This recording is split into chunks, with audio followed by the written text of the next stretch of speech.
Bonjour à toutes et à tous. Aujourd'hui, on va parler d'une chose qui m'est arrivée récemment et j'espère que vous pourrez vous reconnaître dedans. C'est parti. Alors, je suis allé voir ma grand-mère il y a quelques jours et ce qu'il faut savoir, c'est que j'ai un lien particulier avec elle. Okay.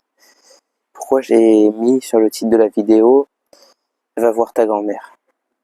Ça aurait pu être « Va voir ton grand-père » ou « Va voir toute autre personne de ta famille ». Pour comprendre tout ça, il faut que j'explique plusieurs principes, ok? Il y en a que j'ai déjà expliqué en vidéo, notamment avec la vidéo Karma et rétention séminale, et puis l'autre c'était les 5 besoins fondamentaux de l'être humain, ok? Dans ces deux vidéos, j'explique le principe du karma et puis le karma familial, donc c'est-à-dire l'empreinte énergétique qui reste dans ta famille. On a tous cette chose-là.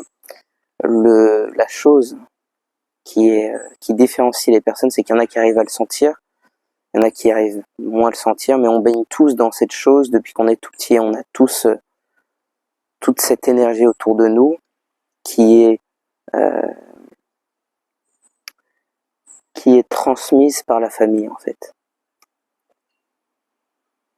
Comme une sorte d'empreinte qui va être propagée à travers la parole, à travers l'énergie en général, à travers toutes les choses qu'on peut dire, ok? En étant enfant, on n'a pas beaucoup de pouvoir là-dessus. Et plus on grandit, plus on a conscience des choses, et puis on peut cultiver la sensibilité qu'on a. Et avec la sensibilité, on va pouvoir choisir la perception qu'on a des choses. On peut devenir responsable de ce qu'on prend ou pas dans notre vie. Alors on va vivre à travers, on va ressentir ces énergies, c'est à nous de choisir de les garder ou pas.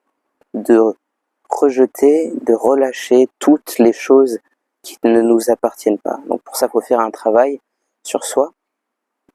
Mais pourquoi c'est important de faire ça? Tout simplement parce que les besoins fondamentaux de l'être humain sont d'être proche de sa famille pour déjà appartenir à une communauté. Si on n'a pas de famille, on peut avoir des amis, mais au-delà de ça, il faut pouvoir avoir une bonne relation avec son père, une bonne relation avec sa mère, ok? Et donc ça passe par le fait de discuter. S'il y a des tabous, des non-dits, des choses qui ne sont pas dites dans la famille, on peut les ressentir. Comme on dit, il y a des choses que l'on comprend mieux, disons qu'on ressent, sans que aucune parole ne soit dite. On peut sentir des choses, comprendre des choses, sans que rien ne soit dit. Et donc pour moi, pour les sous-entendus, c'est la même chose. On ressent certaines choses, mais on a toujours besoin d'en parler, on a toujours besoin de communiquer là-dessus, pour pouvoir comprendre. Ok, le but c'est de comprendre quelles sont les douleurs, quelles sont les blessures qui sont transmises de génération en génération pour pouvoir en finir avec ce cercle. Ok, sortir du cercle du karma familial. S'il y a des choses très difficiles, très lourdes qui sont dans votre famille, s'il y a des choses que vous sentez en vous, mais qui ne vous appartiennent pas, peut-être qu'il faut aller creuser. Et donc moi, c'est ce que j'ai fait, j'ai ressenti certaines choses, et j'ai la chance d'avoir une grand-mère qui est très très ouverte, et qui a besoin de parler, et donc j'ai pu discuter avec elle, elle m'a parlé de sa vie, elle m'a parlé de la famille, ok, de son côté, ses parents à elle, qui sont du coup mes grands-parents, de son mari qui est mon grand-père et de ses parents à lui. Parce que dans toute ma famille, je dirais que c'est la personne qui est le plus ouverte sur ces choses. Et malgré tout, même si elle a beaucoup de défauts, elle est tellement ouverte que c'est très apaisant et très réconfortant de pouvoir parler, d'avoir des réponses. Ok. Quand vous êtes dans une famille qui ne parle pas, où les réponses sont difficiles, il faut passer par des discussions très douloureuses, souvent. Ok. Si vous n'avez pas la possibilité de parler à quelqu'un de votre famille pour comprendre, il y a toujours des solutions.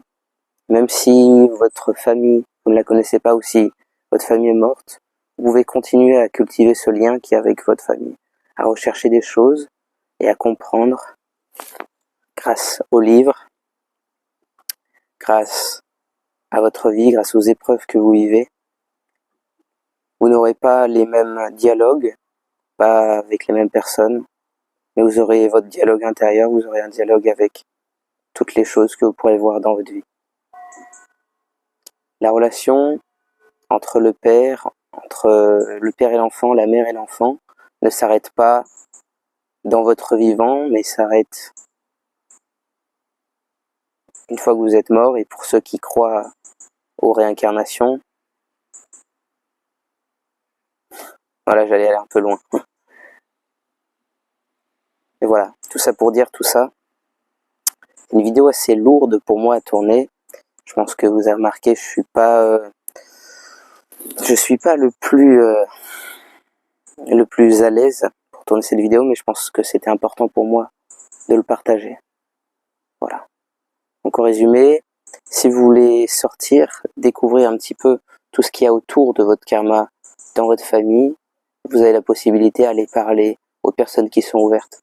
Pour moi, ça a été ma grand-mère, pour vous, ce sera peut-être votre père, votre mère. Voilà. C'est des choses qui vont vous permettre d'avancer, qui vous permettent d'être pleinement vous-même, parce que si vous gardez des choses qui ne vous appartiennent pas à l'intérieur de vous, vous allez les traîner jusqu'à ce que vous les relâchiez. Donc ça serait dommage de se priver de cette énergie, de son potentiel et de toutes les expériences que vous avez à vivre, y compris dans le fait de comprendre votre famille, car je vous le garantis, vous allez comprendre énormément de choses si vous allez vers cette démarche. Je vous souhaite à tous une bonne journée, une bonne soirée, puis on se dit à la prochaine. Ciao.